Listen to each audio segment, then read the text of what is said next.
বিকেলবেলা বন্ধুদের সাথে কথা বলতে বলতে রাস্তা দিয়ে হেঁটে যাচ্ছি। হাসি মজা করতে করতে যাচ্ছি, হঠাৎ কোথা থেকে একটা মেয়ে আসলো।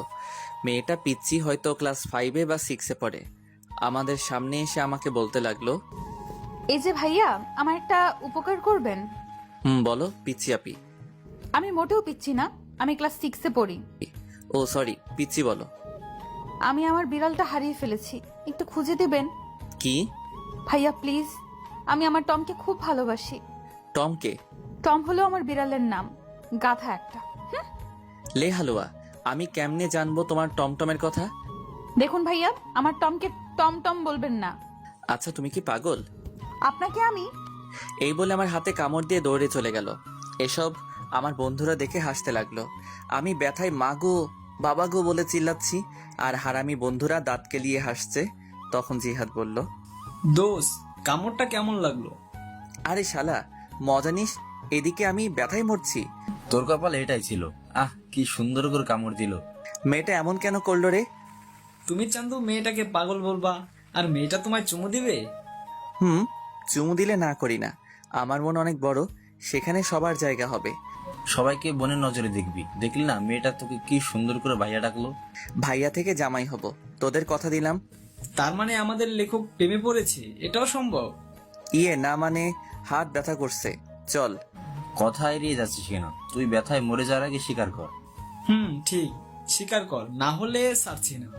আরে ধুর, রাগ দেখে লাভ নাই চান্দু। প্রেমে পড়ছি, এবার ছেড়ে দে। এরপর হাত ধরে বাসায় চলে যেতে লাগলাম। এবার আমার পরিচয়টা দেই, আমি শাহরিয়ার রহমান, এবার এসএসসি দিব। বাবা মার তৃতীয় সন্তান, আমি ছোট, আমার বড় ভাই আর আপু আছে, বাবা আইনজীবী, মা গৃহিণী। আমি বাসায় গিয়ে কলিং বেল দিলাম, একটু পর ভাবি এসে দরজা খুলে দিল। ভাবি, খুব খিদে পেয়েছে। সোফায় বস, চা আর বিস্কুট দিচ্ছি। আচ্ছা ঠিক আছে মা, কই? রুমে আছে হয়তো। এরপর ভাবি চলে গেল, আমি সোফায় বসে ফোন টিপছি। একটু পর ভাবি চা বিস্কুট নিয়ে আসলো, আমি চা খাচ্ছি আর ভাবির সাথে গল্প করছি। তখন ভাবি বলল, শারিয়ার আমাকে নিয়ে আমাদের বাসায় যাবে? কেন ভাইয়া? তোমার ভাই তো ভাই, আর তার কোনো সময় নেই, তাই বললো তোমাকে নিয়ে যেতে। ও আচ্ছা, কবে যাবে? কালকে যাব। আচ্ছা তাহলে আমি কালকে স্কুল শেষে নিয়ে যাব।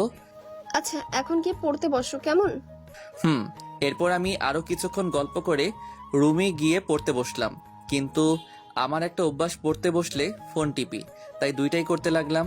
একটু পর আপু আসলো, আপু এসে ঝাড়ি দিয়ে বলল, কিরে, পড়তে বসলে ফোন টিপিস কেন? আমার মনে রং লাগছে এই জন্য। চুপচাপ পড়তে বস। তুই প্রেম কর যা। থাপ্পড় দিব একটা, সে তোর দুলাভাই হয়। হইছে, যা তো, বিরক্ত করিস না। এরপর চলে গেল। আমিও মোটামুটি কালকের পড়া শেষ করে রাতের খাবার খেতে গেলাম। খাবার খেয়ে রুমে এসে ফোনটা চার্জে দিয়ে শুয়ে পড়লাম। আর তখনই মনে হলো রাস্তায় দেখা সেই পিচি মেয়েটার কথা। আমি মেয়েটার কথা ভাবছি আর একা একা হাসছি। সত্যি মেয়েটা অনেক সুন্দর। এই পিচি মেয়েটা যদি আমার বউ হতো